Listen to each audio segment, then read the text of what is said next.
Welcome, in front of me I have Xiaomi Mi LED TV P1, and today I will show you how you can install Tidal. So at first you have to be sure that you are connected to the internet. As you can see when I go for the settings on the right upper corner, I'm connected to this Wi-Fi network, and right now I am able to go back and go for the apps, and then I can finally find the Google Play Store.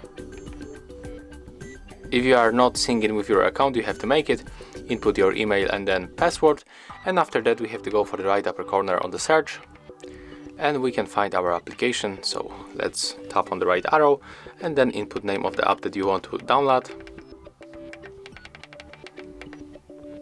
As you can see here, we got the quick search, so we can go for that.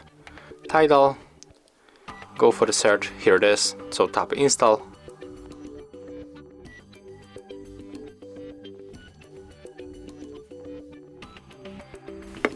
And right now we can open that application, but I will also show you where you can find it on the home screen.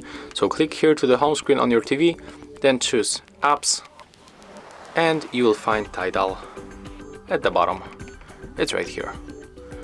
So we can turn it on. And of course we will be able to use it. We are able to sync up or log in. And that's all. If you find this video helpful, remember to leave a like, comment and subscribe.